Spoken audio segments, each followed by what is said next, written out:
아침 일라디오. 안녕하십니까. 오늘 아침 일라디오 아나운서 오승원입니다. 전국이 꽁꽁 얼어붙는 최강 한파가 찾아들었습니다. 그동안 너무 포근했던 날씨 탓에 지금 더 춥게 느껴지는데요.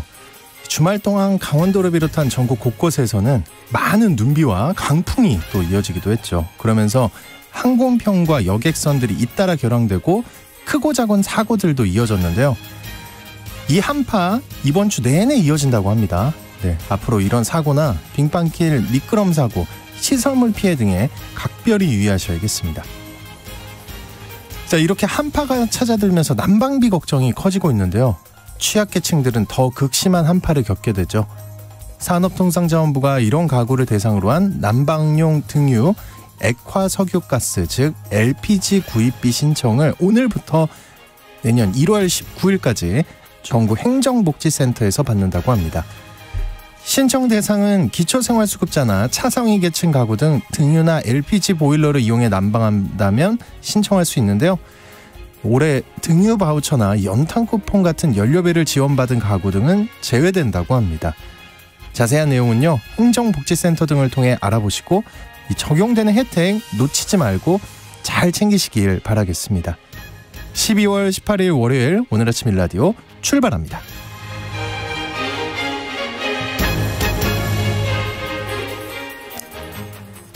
네, 오늘 제가 우리 PD한테 너무 춥다 이랬더니 냉장고 같다 이랬더니 냉장고보다 더 춥다고. 맞습니다. 예, 우리 미숙님 되게 춥다고, 건강에 유의하라고. 예, 고맙습니다. 여러분 모두 건강에 유의하시고요. KBS 오늘 아침 일라디오는요, 그 유튜브 KBS 일라디오 공식 채널이나 모바일 콩 어플리케이션을 통해 실시간으로 함께 하실 수 있습니다. 매주 월요일 이번 주 농작업 정보 시간 준비되어 있고요. 건강의료 처방전 시간에는요, 수면제 이용하는 분들이 많은데요. 수면과 수면제에 대해 궁금한 상식들 알아보겠습니다. 또 하나의 세상 IT 시간에는 SNS 사칭 광고 문제와 유료화 정책에 대해 알아보겠습니다. 자, 청취자 여러분 참여하실 수 있는 퀴즈 관련해서 드릴게요. 체감 기온이 영하 20도에 이르는 매서운 한파가 찾아왔는데요. 이 한파가 여기서 왔다고 해서 이 지역을 무슨 한파 이렇게 부르고 있죠. 이 지역은 북반구에서 가장 추운 곳이고요. 빙하와 눈으로 덮여 있는데요. 지구온난화가 심각해지면서 빙하가 녹고 있고 여기 사는 곰이에요, 곰. 멸종위기에 처하고 있다는 우려가 갈수록 커지고 있죠. 최강 한파를 몰고 온 이 지역 어디일까요? 자, 추첨을 통해 농촌진흥청에서 제공하는 웰빙 혼합 잡곡 세트 한 분께 향긋한 커피를 드실 수 있는 모바일 커피 쿠폰을 4분께 드리겠습니다. 방송에 참여하실 분들은 단문 50원, 장문 100원이 드는 유료 문자 샵 9730으로 보내주시기 바랍니다. 유익한 정보와 살아있는 이야기가 있습니다. KBS 오늘 아침 일라디오.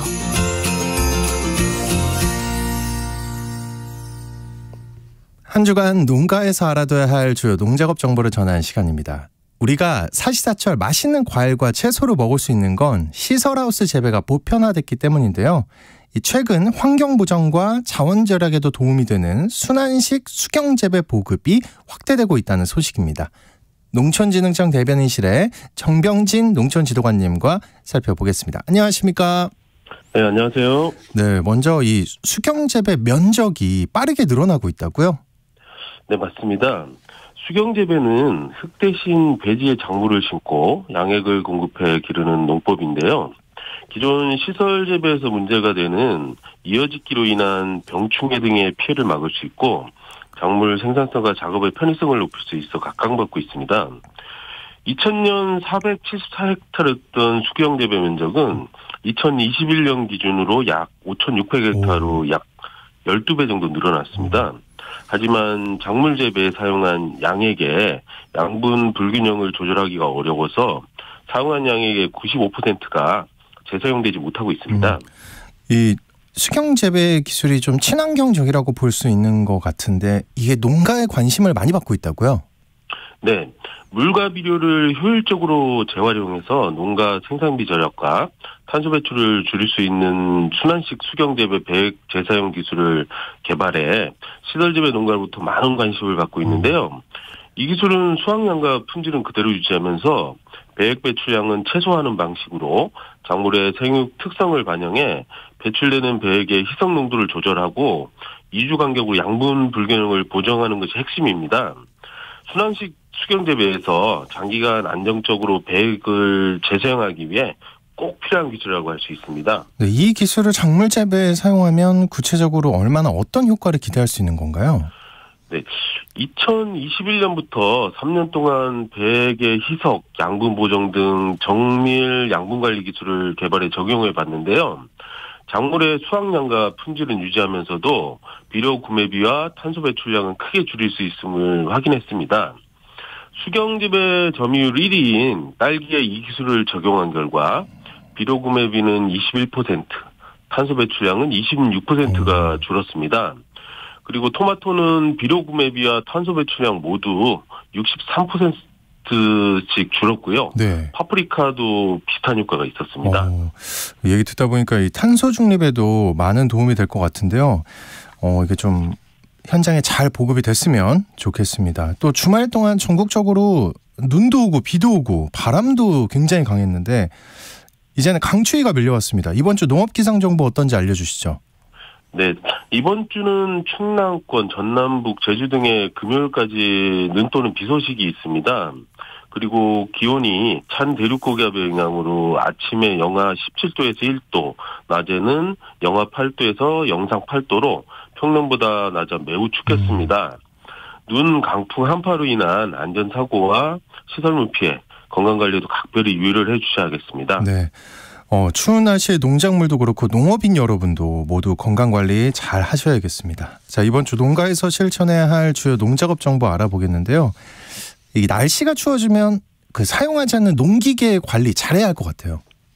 네, 가을철 벼와 밭작물 수확 그리고 동계작물 파종 작업 이후에 사용하지 않는 컴바인이나 트랙터, 파종기 등은 내년 봄까지는 잘 정비를 해서 보관을 해야 오랫동안 사용할 수 있는데요.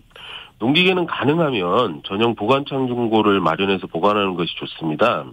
그리고 창고가 없을 경우에는 직사광선이 닿지 않는 건조한 장소에 보관하는 것이 좋습니다. 그리고 이때 연료나 배터리의 관리가 겨울에 엄청 중요할 것 같은데요? 네, 맞습니다. 가솔린 엔진은 연료를 빼서 보관해야 하고요. 디젤 엔진은 연료를 가득 채워서 보관하셔야 합니다. 그리고 점화 플러그, 기화기, 공기청정기 등은 깨끗이 청소해 주셔야겠습니다. 또한 배터리는 분리시켜서 직사광선이 닿지 않는 건조한 장소에 보관하시면 되는데요. 혹시라도 분리하지 않고 보관할 경우에는 배터리의 마이너스 단자를 분리를 해서 보관해 주셔야 오랫동안 잘 사용할 수 있습니다. 네, 가솔린 엔진은 연료를 빼서 보관하고 디젤 엔진은 연료를 가득 채워서 보관해야 한다. 알겠습니다. 비싼 농기계들 잘 관리하셔야겠습니다. 날씨가 많이 추운데요. 시설 재배하는 딸기, 토마토, 오이, 상추 같은 겨울 채소들 더욱 각별한 관리가 필요할 것 같아요. 네, 겨울철 시설 온실이나 하우스는 시설 안팎의 온도차로 인해 습도도 높고 작물이 빽빽하게 심겨 있기 때문에 환경 관리가 쉽지 않습니다. 병해충 발생의 최적 조건이 형성될 수 있기 때문에 각별한 주의와 관리가 필요하겠습니다. 흰가루병이나 잿빛 곰팡이병 등은 온도가 낮고 습도가 높으면 포자가 많이 형성이 돼서 주변으로 확산될 수 있기 때문에 주기적으로 관찰을 하셔서 병든 부위가 발견이 되면 바로 없애줘야 합니다. 그리고 총체벌레나 가루이, 응애류 등은 해충이 몸 크기가 매우 작아서 대량으로 발생하기 전에는 발견이 쉽지 않습니다. 출입과 측창에 방충망을 설치를 해서 해충이 시설 내부로 들어오는 것을 차단해 주시고요. 주변에 잡초 등 해충 서식지의 역할을 할 만한 것들은 제거해 주시는 것이 좋겠습니다. 네. 그리고 겨울철 시설 채소 농가에서도 이 강추위나 폭설 같은 자연재해에 대한 대비 그리고 준비가 필요할 것 같은데요. 작물의 생육비열 최저 한계 온도를 꼭 확보해 주셔야겠습니다. 그리고 보온시설에 대한 보안 작업도 철저히 준비를 해 주셔야겠고요. 하우스 밴드는 팽팽하게 당겨서 바람에 날지 않도록 해주시고요. 보온덮개나 차간망은 걷어두거나 비닐을 더 씌우게 해주시기 바랍니다. 또 보강지주도 설치해 주시면 좋겠습니다. 네, 그리고 마지막으로 전기를 많이 사용하게 되는 이 겨울철 축사, 화재 예방에도 특히 많은 주의를 기울여야 할 것 같아요. 네. 축사를 안전하게 관리하기 위해서는 겨울에 전기 사용량이 급격히 높아지기 때문에 전열기와 전기시설 등을 사전에 철저하게 점검해서 축사의 화재 예방과 안전 환경 관리에 대비하셔야겠습니다.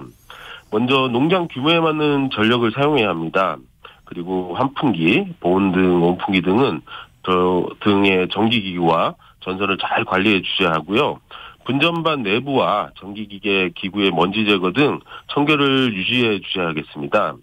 또한 축산의 소화기 비치나 소방차 진입로 확보, 재해에 대비한 보험 가입 등도 잘 점검해 주시기 바랍니다. 네, 미리미리 잘 점검하셔서 피해 없으시길 바라겠습니다. 이번 주 농작업 정보 잘 들었습니다. 농촌진흥청 대변인실의 정병진 농촌지도관님과 함께했습니다. 오늘 고맙습니다. 네, 감사합니다.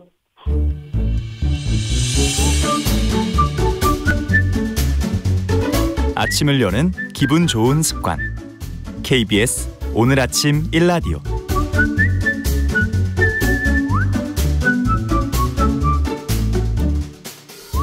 의료 서비스와 질병에 대한 다양한 이슈와 정보 살펴보겠습니다. 약이 되는 건강의료 처방전 시간. 오늘은 수면과 또 수면제에 대한 얘기를 준비하셨다고 합니다.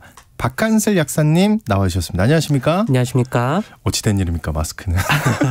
감기 때문에 목소리가 고르지 않을 수 있는 점 양해를 좀 부탁드리겠습니다. 이상한데요? 아니 괜찮은데 목소리 굉장히 네. 고르게 잘 나오고 있는데. 알겠습니다. 예. 아 근데 정말 중요한 얘기잖아요. 잠. 근데 잠 못 이루는 분들 제 주변에도 엄청 많은데 저 궁금한 게 있는데요. 진짜 멍청한 질문일 수 있어요. 조심하셔야 됩니다. 잠은 왜 자야 되는 겁니까? 이것도 정말 재밌는 얘기긴 한데요. 그래요? 그냥 내가 잠이 오니까 자는 거 아니냐 이렇게 생각을 하시는 분들이 많으신데 사실은 이 수면의 가장 주된 기능은 회복에 있습니다. 회복. 이게 무슨 말이냐면요. 이게 보통 막 잠을 잔다 하면 뭔가 뇌를 좀 이렇게 정리를 한다 이렇게 생각을 하시는 경우가 많은데 사실은 그냥 뇌랑만 관련이 있는 게 아니고 우리 몸이랑도 관련이 있거든요. 그래서 생각해 보시면 되게 고되게 일하는 날 보면 거의 기절하듯이 잠들고 이런 경우 많으실 거예요. 많죠. 운동을 네. 엄청 빡세게 했다든지. 네.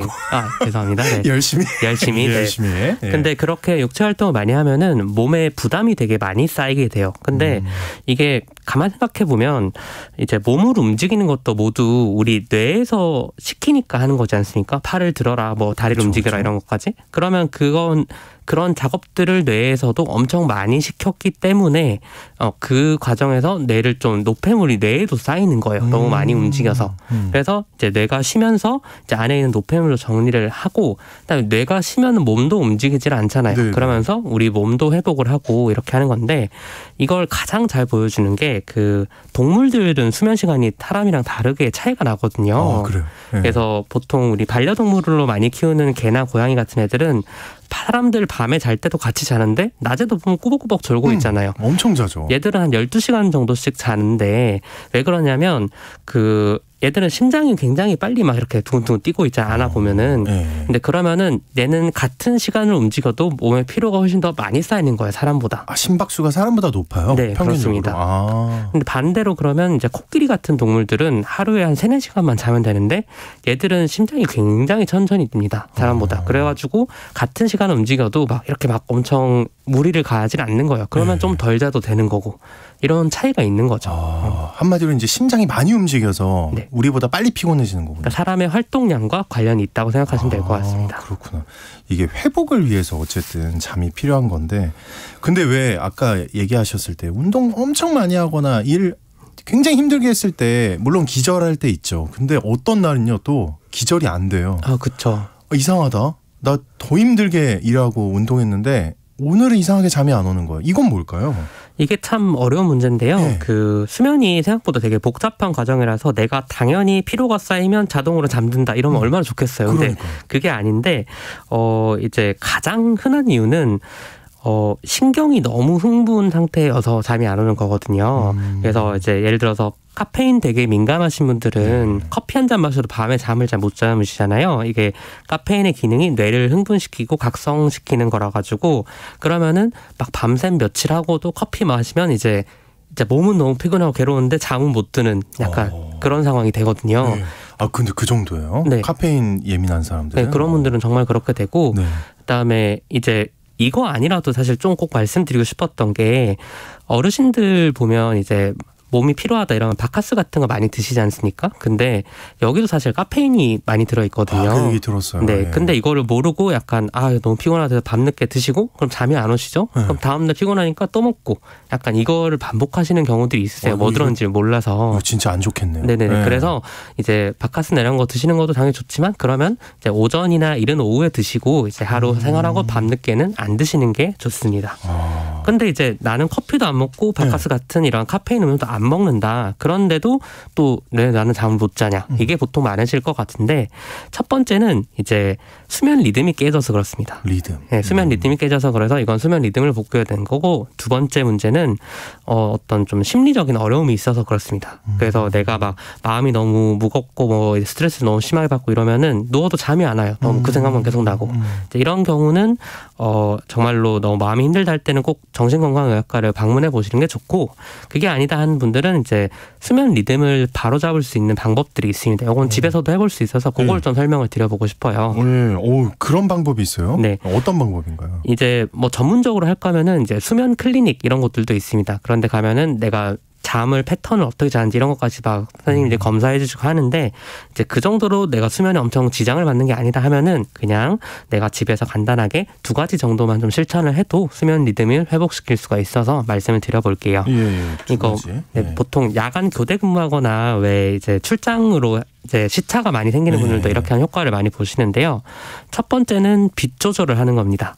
이게 무슨 말이냐면 우리가 낮 시간에 깨어있을 때는 햇볕을 많이 받지 않습니까? 그런데 우리 몸에 특히나 이제 눈으로 햇빛이 이렇게 딱 들어오면은 무슨 일이 생기냐면 뇌에서 지금 낮이구나 너 이래야지 이제 깨어나라 약간 이런 그걸 합니다. 참 무섭지만 그렇게 합니다. 네. 근데 요 과정에서 관여하는 게 이제 멜라토닌이라는 호르몬인데요. 이게 아주 단순하게 말씀드리면 멜라토닌이 이제 수면 호르몬이라고 할 수가 있습니다. 그래서 아침에 햇볕이 들어오면은 수면 호르몬의 생산을 막아요, 뇌에서. 그만 만들어. 이러니까 잠이 깨는 건데 그럼 반대로 밤에는 내가 그렇게 너무 밝은 빛이나 이런 멜라토닌을 자극하는 빛을 받으면 그 밤에 멜라토닌이 안 생길 거 아니에요. 그러면 잠을 못 자고 이제 수면 주기가 깨지는 거죠. 그래서 이제 보통 블루라이트 이런 얘기 많이 들어볼 수 있는데 이제 그게 이제 우리가 햇볕을 보는 거랑 비슷한 효과를 좀 내는 게 아니냐. 그런 것 때문에 뭐 필터도 쓰고 하는데 사실 이거는 조금 부정확할 수도 있다. 아직은 좀 논쟁적인 분야고요. 그래서 어쨌든 낮에는 내가 자연광을 많이 받고 밤에는 좀 어둡게 해야지 이 수면 리듬이 돌아온다. 첫 번째 빛 관리를 잘해야 된다는 거고. 이제 두 번째는 뭐냐면요. 식사를 좀 하셔야 됩니다. 식사요? 이게 잠이랑 밥이랑 무슨 상관이냐라고 생각이 드실 수 있는데 어떤 음식을 잘 먹으면 이게 잠이 잘 온다 이건 아니고요. 물론 배부르면 잠이 잘 오긴 하지만 그렇죠. 그건 아니고 많이 먹으면 바로 졸리죠. 이게 이른 저녁 식사하신 다음에 야식을 안 드시고 그다음에 아침에 일어나자마자는 식사를 하시는 게 좋습니다. 왜냐하면 우리 몸은 이제 공복 상태가 좀 길게 이어지다가 처음 끼니를 하면은 이게 오늘의 시작이구나라고 이렇게 인식을 해요. 그래서 이제 비행기 타고 멀리 시차 나는 곳 가시는 분들도 이제 밤에 자는 건 괜찮고 물도 마셔도 되는데 이제 기내식은 웬만하면 먹지 말고 그냥 다음날 아침에 그냥 딱 그때 아침 먹고 활동하는 게 제일 낫다 이렇게도 얘기를 하시거든요. 기내식을 놓치라고요? 근데 너무 힘들죠. 그러면 그래서 그 즐거운 걸? 수면 리듬 돌릴 때는 이렇게도 한번 해보시는 게 좋지 않을까 그렇게 생각합니다. 근데 특히 해외 많이 나가는 분들은 이거 한번 생각을 해보셔야겠네요. 이게 기내식을 저처럼 좋아하는 사람도 있지만 즐기다 보면 잠을 잃어버릴 수 있다. 네, 맞습니다. 근데 이런 거 있잖아요. 막 잠이 안 와서 술 드시는 분들 제 주변에 굉장히 많거든요. 제 주변에 같은 사무실에도 한 친구가 그러니까 이렇게 다들 얘기해요. 한잔 하면 잠이 잘 온다 이러거든요. 이건 어떻습니까? 이것도 정말 좀 잘못된 방식의 수면 습관인데요. 특히 이제 뭐 아버님들도 막 저녁에 주무시거나 약주 한잔 하고 주무시고 이런 경우 많은데 이러면 정말 잠이 잘 오기는 합니다. 그런데 문제가 뭐냐면 잠이 들기만 하고 실제로는 수면의 질이 더 떨어진다는 거예요. 이제 이거를 우리가 뭉뚱그려서 그냥 잠을 잔다라고만 표현을 하는데 이걸 쪼개보면요. 잠이 드는 단계와 잠을 유지하는 단계 이렇게 2가지로 나눌 수가 있습니다. 그래서 술을 마시면은 그 잠을 드는 단계 요거를 인면이라고 하거든요. 들립자를 써서. 인면 단계는 빠르게 진입하는데 유지가 안 돼요. 그래서 이거를 뭐 비유를 이렇게 드려볼 수 있을 것 같은데 이제 경운기가 시동은 잘 걸리는데 가다가 자꾸 서요. 그러면 이거는 제대로 경운기가 작동을 할 게 아니지 않습니까? 그렇죠. 고장난 거죠. 그러니까 술 마시면 시동만 걸리는 거예요. 그러고는 이제 털털털 하다가 앞에 서버리면은 이거는 내가 잠을 제대로 잔 게 아닌 거죠. 이제 그래서 내가 그 빠르게 잠 드는 거는 괜찮은데 유지가 안 되면 다음날 또 피곤하고 그렇죠. 그럼 또 잠이 안 와요. 네, 그래서 이제 술을 그렇게 드시고 이제 내가 잠을 들겠다 하는 건 좀 잘못된 방식이고 그래서 수면 리듬을 다시 하는 게 제일 맞는 방식이고요. 이제 만약에 내가 이렇게 수면 리듬 바꾸는 걸 해도 잘 안 되더라. 그래서 술까지 먹어야 된다. 이러면은 차라리 이제 병원 가셔서 수면제를 처방을 받으시는 것도 좀 나은 방식이다. 차라리 술 먹는 것보다는 네, 그렇게 말씀드릴 수 있을 것 같아요. 근데 이제 무서운 게 그거예요. 수면제는 이제 우리가 흔히 알고 있는 일반 상식이라고 말해도 될 것 같은데 수면제도 중독이 있다. 이런 말이 굉장히 퍼져 있거든요. 이건 어떻습니까? 진짜예요? 중독됩니까? 수면제? 일단 먼저 말씀드려야 되는 건요. 이제 수면제를 우리가 단기적으로 먹는 거는 의존증이 생기지는 않습니다. 그다음에 단기적인 게 한 어느 정도를 얘기하는 거예요? 보통 이제 3달이네. 네, 그러니까 제가 지금 그런 수면제나 이런 걸 말씀드리지만 이것도 사실 종류가 다양하긴 하거든요. 수면제마다도. 네네. 그래서 그거마다 조금씩 차이는 있습니다만 요즘 일반적으로 쓰이는 약들은 보통 90일 정도 처방을 받아도 그렇게 의존증이 생기진 않고요. 그래서 내가 뭐 갑자기 밤샘을 하는 일이 있다든지 아니면 야간 교대 근무를 반복하는 분들은 내가 수면제 리듬을 수면제를 먹어서 수면 리듬을 회복하는 과정에 도움을 받는 건 좋은 일이고요. 근데 이제 수면제를 이거 그냥 나는 무조건 매일 먹고 잠들어야지라고 생각하면은 이제 심리적인 의존이라는 게 생깁니다. 그래서 술 드시는 분도 약간 그런 게 있는데 내가 술을 마셔야지 잠이 온다라는 게 뭔가 내 마음 속에 있으면 이걸 안 하면 왠지 불안해서 잠이 안 오는 거예요. 그렇죠. 실제로 이게 도움이 되는 게 아닌데도. 그래서 수면제는 이제 내가 그 수면 리듬을 되찾는 과정에서 잠깐 먹는 거다라고 생각하시는 게 맞고 이제 정말 그러면 수면제 의존증은 왜 생기냐 이거를 말씀드려야 되는데 아까 이제 수면 리듬이 깨지는 경우가 아닌데도 잠을 못 자는 거는 내가 마음에 좀 어려움이 있을 때 그럴 때라고 말씀을 드렸어요. 이런 경우는 사실은 내가 스트레스가 너무 심하고 이제 마음이 아픈 거를 치료받는 게 우선인데 그런 상태가 되면 잠이 제대로 못 자는 상황이 오는 거죠. 그래서 이거는 그냥 증상이지 원인이 아닌 거예요. 그래서 이런 분들은 내가 수면제 의존이 생긴 게 아니고 사실은 마음이 건강에 안 좋은 건데 이거 수면제로 그냥 증상만 없애는 중이기 그렇죠. 때문에 의존증이 생길 수밖에 없는 거죠. 그런 분들은 꼭 너무 이런 편견을 갖지 마시고 정신건강의학과 가서 방문해 보시면 그런 약들을 처방받을 수 있으니까 네. 그런 거는 괜찮습니다. 맞습니다. 네. 이거 또 다른 궁금증인데요. 저가 실제로 느끼는 건데 저도 느끼는데 나이를 먹을수록 좀 빨리 일어나게 돼요. 이상해요. 오늘 아침 일라디오를 해서 그런 게 아니에요. 아니요. 저도 그런 줄 알았거든요. 네. 아니에요. 정말요? 주말에도 제가 원래 잠이 많은데 엄청 많이 자야지 오늘 했는데도 그렇게 많이 못 자고 예전에 어렸을 때 한 10년 전과 비교해보면 엄청 빨리 일어나는 것 같아요. 예전에 거의 한 12시간을 잤거든요. 지금은 열심히 잡아야 한 8시간? 그렇죠. 네, 이상합니다. 이거 어떻게 되면 진짜인가요? 왜 부모님들도 그러잖아요. 맞습니다. 나이 먹으니까 잠이 준다. 그래서 부모님들 나이 때 이제 어르신들이 보면 이제 일찍 주무시고 일찍 일어나는데 엄청 일찍 일어나죠. 막상 시간을 따져보면 굉장히 짧습니다. 이게. 네. 근데 그게 왜 그러냐면 아까 말씀드렸던 수면 호르몬인 멜라토닌 때문에 그런 일이 발생을 하는 겁니다. 네. 그래서 이게 참 희한한 게 나이 먹으면 이런저런 기능들이 좀 떨어지는 건 당연히 있는데 그것 중에 하나가 멜라토닌 생산량도 좀 줄어들게 됩니다. 뇌에서. 그러다 보니까 이제 내가 잠을 자더라도 더 오래 못 자는 이런 상황이 발생하는 건데 아침에 그렇게 일찍 일어나고 잠을 덜 자니까 사실은 회복이랑 관련이 있다고 네. 말씀드렸잖아요. 그러니까 피곤해서 또 일찍 주무세요.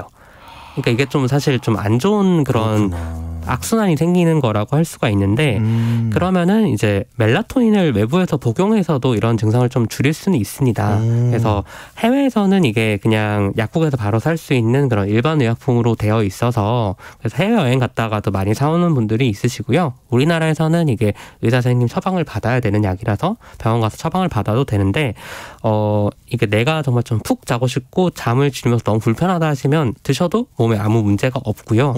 그런데 이제 이게 해외에서도 이런 연구들을 종합해 보면은 계속 먹는 게 좋다. 아니면 굳이 먹을 필요는 없다. 이게 자연스러운 노화다. 이런 의견이 좀 대립은 있는데 내가 너무 불편하다 하시면 이런 것도 한번 참고해 보시면 좋을 것 같습니다. 의존증도 없나 보네요. 맞습니다. 내 몸에 있는 원래 자연 호르몬이기 때문에 그런 문제가 없습니다. 네, 여러분 한번 고려해 보시길 바라겠습니다. 자, 오늘 건강의료 처방전 시간 이 수면제에 대한 여러 궁금증 살펴봤습니다. 지금까지 박한슬 약사님과 함께했습니다. 고맙습니다. 감사합니다.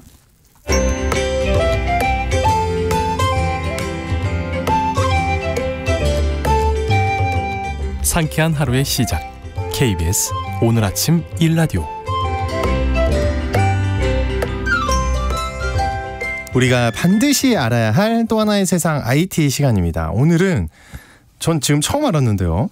일부 SNS 이용을 할 때 이젠 돈을 내고 이용해야 한다. 이런 유료화 소식이 전해지고 있다고 하는데 네네. 이게 요즘 기승을 부리는 사칭 광고 문제 때문이라고 합니다. 이게 어떤 이야기인지 히든브레인 연구소의 송태민 소장님과 살펴보겠습니다. 안녕하십니까? 네, 안녕하세요. 네. 사칭 광고 전에도 좀 얘기해 주셨는데 실제로 여러 유명인들이 피해를 호소한다고 합니다. 이게 그러면 그들이 하는 광고가 아닌 거예요? 그죠. 사진을 그대로 도용당해서 네, 광고에 활용되는 건데요.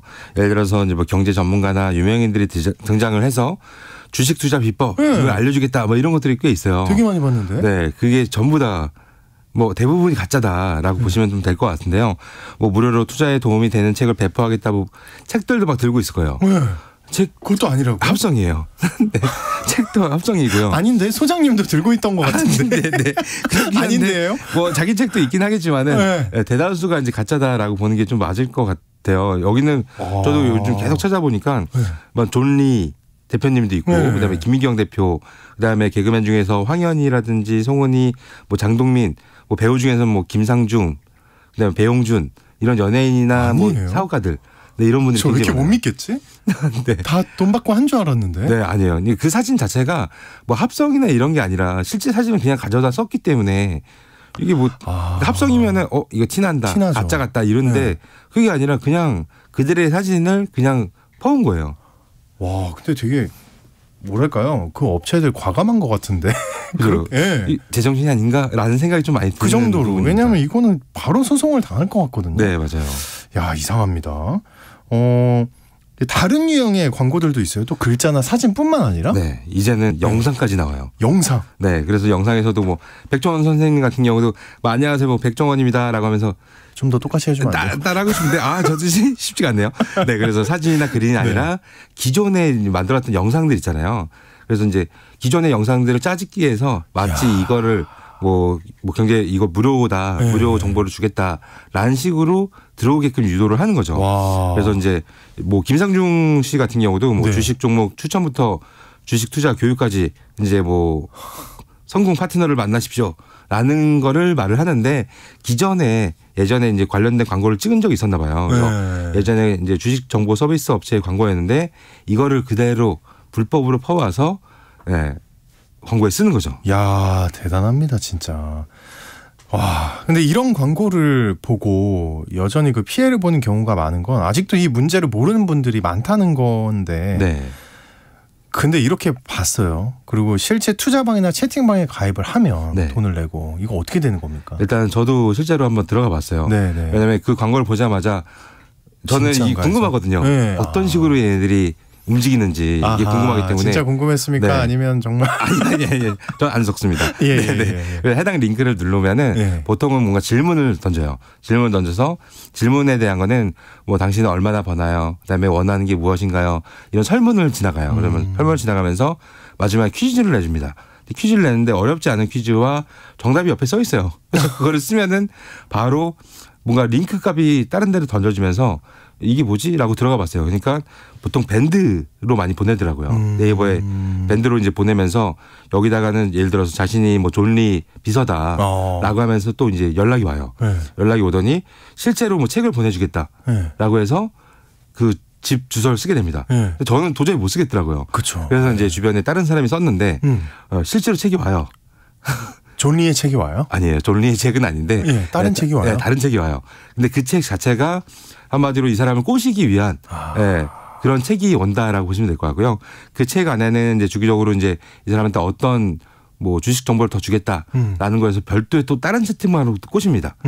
즉 인터넷에서 링크를 누르고서 가입되는 채팅방에서는 너무 불법적인 거를 자기네들도 걸릴까 봐 못 하겠는 거야.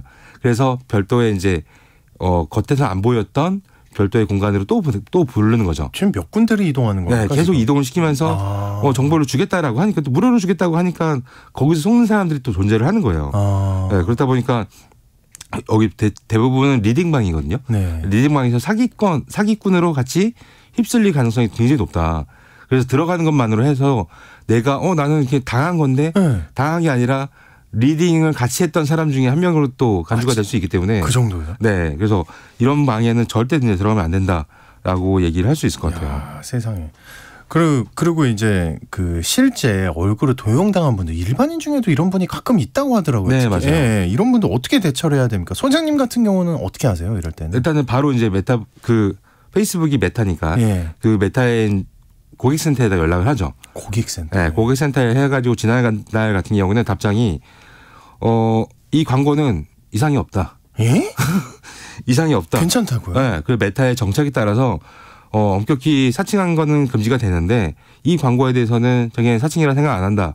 정상적인 거다라고 판단을 하는 거예요. 그래서 말이 안 되지 않나요? 예. 사칭인데 사칭이 아니라고 하는 거잖아요. 그러니까요. 지금. 이게 뭐지? 그리고 본인이 지금 사칭당했다고 얘기를 했는데도. 네.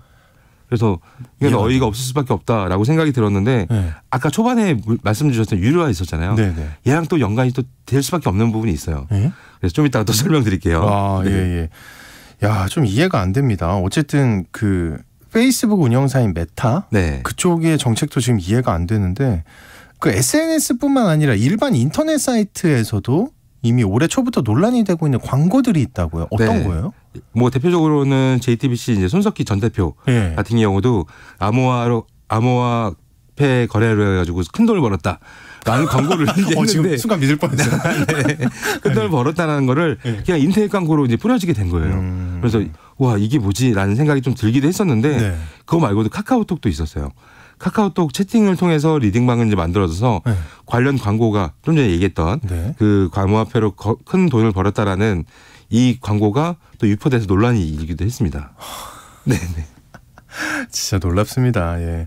자, 근데 이런 광고를 올려주는 플랫폼들도 저는 좀 문제가 있다고 네. 보는데 페이스북이나 구글 같은 데잖아요. 네. 1차적으로 막아야 되는 거 아닙니까? 맞아요. 근데 네. 사실 모든 광고 시스템은 사람이 일일이 할 수 없거든요. 그게 무슨 말이에요? 사람이 일일이 할 수 없다. 네. 이 이유는 사람들이 광고하는 사람들이 엄청 많기 때문에 예를 들어서 뭐 네이버 광고 같은 경우는 이제 한 번 올리는데 뭐 몇 천만 원씩 하기 때문에 개인이 하는 경우는 거의 없어요. 근데 이제 이런 SNS 같은 경우는 뭐 광고를 집행할 때도 보통 뭐 10만 원, 만 원, 뭐 1,000원만 해도 광고가 돌아가거든요. 그거밖에 안 해요? 네, 굉장히 저렴하게 돌아갈 수 있기 때문에 누구나 쉽게 광고를 한다는 거죠. 그렇다 보니까 일일이 이 광고가 되나요 안 되나요가 사람이 아니라 전부 다 AI가 알아서 판단을 하는 거예요. 근데 AI는 당연히 다들 이렇게 틈새가 있기 때문에 네. 빠져나갈 수가 있겠죠. 그래서 이 사람이 진짜인지 가짜인지 이런 것들이 자동으로 알아낼 수가 없기 때문에 그 틈새를 노리는 거고 최근에는 유튜브에서도 사실 사칭 광고가 나오고 있어요. 저도 사실 놀랐었는데 보다가 갑자기 그 존리 전 대표가 나와가지고서 인공지능 투자를 해라. 영상으로? 네, 영상으로 해서 인공지능에 대해서 투자를 해라. 막 이런 내용이 나오는 거예요. 그래서 네. 또 내용도 그럴듯하네요. 그럴듯하진 않아요. 왜냐하면 존리 그분 같은 경우는 전에부터 이제 주식 투자하는데 인공지능을 믿지 마라 이런 얘기를 그랬어요? 많이 하셨거든요. 그래서 반대되는 내용으로 해서 여기선 자동화로 돈을 벌 수 있다라는 광고를 했는데 이 자체가 이제 잘못이죠. 그래서 제가 이제 바로 이제 유튜브 쪽에다가 신고를 했는데 반응이 없더라고요. 반응이 없다는 게 지금 이해가 안 됩니다. 일단은 뭐 존리 제가 본인 자체가 아니기 때문에 아마 그 신고에 대해서도 넌 뭐 누군데? 네, 이런 입장이어서 약간 아쉽다라는 생각이 들기도 했습니다. 아이고, 예. 근데 이런 거는 사칭 광고 같은 거 있잖아요. 네네. 이거 법적으로 문제 제기해야 되는 거 아니에요? 그러니까 누구나 이게 잘못했다라고 아는데 네. 그럼 어떤 잘못일까? 명예훼손일까? 네. 어디에 들어가냐? 그거부터가 이제 어려운 거예요. 그래서 이런 규정 자체가 어려운 거죠. 그러니까 명예훼손으로 할 수는 없는 게 이 사람 사진을 가지고 비방할 목적으로 사용했다. 이건 아니잖아요. 이 사람이 이용해서 돈 버는 그렇죠. 거잖아요. 비방은 이 사람을 비방한 건 아니죠. 네. 네. 그래서 그러면은 이걸 이용해서 돈 번다? 이런 게 법상 없대요. 그래서 네, 뚫린 구멍인데. 그래서 네. 그랬군요. 이제 좀 이해가 되네요. 예. 그렇죠. 그래서 민사적으로는 이제 초상권 침해로 해야 되는데 이도 역시 초상권 침해로 인해서 재산상이나 정신성 피해를 또 입증해야 되기 때문에 머리가 아파지는 이런 부분이다라고 보시면 될 것 같아요. 아, 그렇구나. 예. 안타깝지만 좀 상황 자체는 좀 머리로는 이해가 돼요. 자, 근데 이런 상황에서 페이스북이나 인스타그램을 돈 내고 이용해야 한다. 네. 이런 뉴스가 나왔어요. 이 유료화 정책, 이게 무슨 말인가요? 일단은 이 페이스북 메타 같은 경우는 유럽에서 이제 월 10유로 약 14,000원이거든요. 예. 이제 광고 없이 보려면은 페이스북이나 보면은 광고 많이 나오잖아요. 엄청나게 나오죠. 너무 나와서 사람들이 짜증 내니까 정말. 예. 그걸 안 보게 해주겠다. 대신 돈 내라. 대신 돈 내라. 네, 라는 부분 좀 있을 것 같아요. 그래서 진짜. 와 이거 너무한 거 아닌가? 라는 생각이 좀 들기도 하는데 이거 같은 경우는 이제 EU 쪽에다가 메타가 이제 제안을 한 거예요. 우리는 이렇게 하겠다. 네. EU 같은 경우는 우리나라나 다른 나라에 비해서 허락을 좀 받고서 하는 서비스 하는 경우가 많다 보니까 네, 이렇게 이제 제안을 했어요. 근데 이 14,000원이 여기서 끝나는 게 아니라 뭐 인스타그램도 마찬가지예요. 같은 회사니까. 근데 만약에 뭐 스마트폰에서 결제를 한다. 그러면은 애플 스토어나 구글 플레이 스토어에 이제 또 수수료가 있겠죠. 네. 그럼 14,000원이 아니라 18,500원까지도 올라갑니다. 그럼 이 서비스를 쓰기 위해서 매달 돈을 이렇게 내야 된다라는 부분이 좀 생기는데 과연 맞을까라는 생각이 들어요. 근데 왜 이렇게 할까? 이 부분을 들으면 좀 이해는 돼요. 네. 뭐냐면은 과거에는 맞춤형 광고로 해서 개개인마다 개인정보를 다들 가져와서 맞춤형으로 광고를 했죠. 네. 근데 이런 것들이 대부분 이제 몇 년 전부터 금지가 되다 보니까 그렇죠. 예, 타겟 광고가 안 되는 거예요. 그럼 수익을 많이 벌어야 되는데 타겟 광고가 과거에는 수익이 많았거든요. 근데 그런 부분이 사라지니까 뭐 자기네들도 서버 운영 비용을 감당해야 되니까 이런 부분에 돈을 찾기 위해서 이용자들한테 이제는 돈 받기 시작한다라고 보면 될 것 같습니다. 아, 듣다 보니까 이해가 되고요. 네. 이해는 되는 부분인데 혹시 패키지로 판다나요? 네, 패키지도 팔아요. 아, 그래요? 네, 그래서 뭐 인스타그램만 쓸 때, 페이스북 쓸 때 같이 쓰면은 35% 할인 뭐 이렇게 들어갑니다. 네. 아, 왜 흔들리지? 아, 잠깐만. 근데 최근에 또 인증 배지 아시죠? 그것도 인증 배지 그 파란 네. 그 유명인들 붙는 거. 그것도 유료예요. 돈 내는 거예요? 그거? 네, 맞아요. 이제 과거에는 인증 배지 하라고 하면은 말씀 주신 것처럼 유명한 사람이나 뭐 인증받은 뭐 단체나 회사들로 썼는데 이제는 돈만 내면 사실 팔로워가 100명만 돼도 다 붙일 수 있거든요. 어쩐지 좀 제가 이제 워낙 SNS를 안 하고 모르긴 하지만 네네. 팔로워가 몇 명 안 되는데 파란 배지가 달려 있길래 이건 네. 뭐지 했는데 유료였구나. 근데 이게 유료가 거기서 그냥 끝나는 게 유료구나가 아니에요. 그러면 유료하면은 장점이 있어야 되잖아요. 네. 장점은 그냥 남들이 알아보는 파란 배지가 달려 있다 이게 아니라 자, 첫 번째 인스타그램에서 얘기하는 인증 배지의 설명. 네. 첫 번째 문구가 나를 사칭하는 계정으로부터 보호된다. 보호된다? 네. 그래서 나를 아까 사칭 광고 같은 거를 방지한다라는 거고요. 그래서 뭐야? 일부 냅둔 건가 사칭 광고를 이런 생각이 들기도 하고요. 네, 두 번째는 신속한 답변을 제공한다. 이거는 기존에 사실 페이스북이나 인스타그램 같은 경우는 고객센터로부터 뭔가 물어봤을 때 답변받기 너무 힘들었어요. 네, 그럴 것 같아요. 근데 돈을 내면은 빨리 해준다. 빨리 해준다라는 부분이 있어서 참 아이러니한 부분이 좀 있습니다.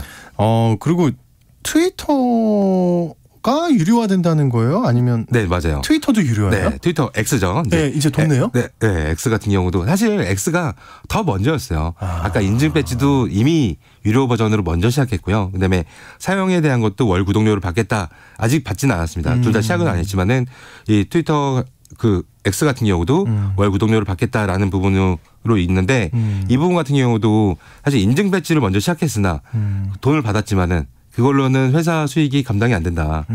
계속 적자이기 때문에 네, 사용자들한테 돈을 받겠다라는 같은 입장입니다. 왠지 소장님 얘기 듣다 보니까 네. 한 1년 안에 전부 유료화되지 않을까. 네. 갑자기 이 생각이 드는데. 약간 걱정되긴 해요. 네, 약간 넷플릭스나 이런 것처럼. 근데 어떻게 생각하세요? 지금도 제가 볼 때는 SNS에 지쳐서 떠나는 이용자들 많거든요. 근데 잘 생각해 보시면은 아예 떠나는 사람은 없어요. 이동하는 그렇죠. 거예요. 이동하고 지금 현재 수치를 보면은 사실 인스타그램이 가장 많습니다.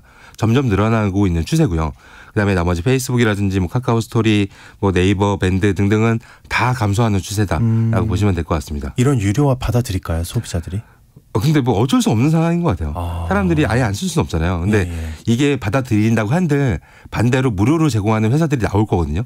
자동적으로 경제의 원리에 따라서 경쟁을 하기 때문에 다시 이제 무료의 양질의 뭐 SNS가 또 나올 거다라고 저는 생각하고 있습니다. 알겠습니다. 기대 한번 해보겠습니다. 네. 또 하나의 세상 IT 시간. 지금까지 히든 브레인 연구소의 유명인 송태민 소장님과 함께했습니다. 오늘 고맙습니다. 네, 감사합니다. 네, 오늘 퀴즈의 정답은 북극인데요. 그리고 시베리아도 복수 정답으로 인정한다고 합니다. 2555님도 정답 보내주셨고 8317님 시베리아 보내주셨는데 정답입니다. 네, 1868님 북극 너무 춥네요. 다들 추위 조심하세요. 웃음 하고 보내주셨습니다. 1868님의 말이 저의 마음입니다. 네, 여러분 모두 건강 조심하시고요. 중복 당첨 여부 확인 후에 홈페이지에 당첨자 올려놓도록 하겠습니다. 한파가 당분간 이어집니다. 이번 한 주 추위에 단단하게 대비하셔야겠습니다. 전 내일 다시 인사드리겠습니다. 모두 좋은 하루 보내세요.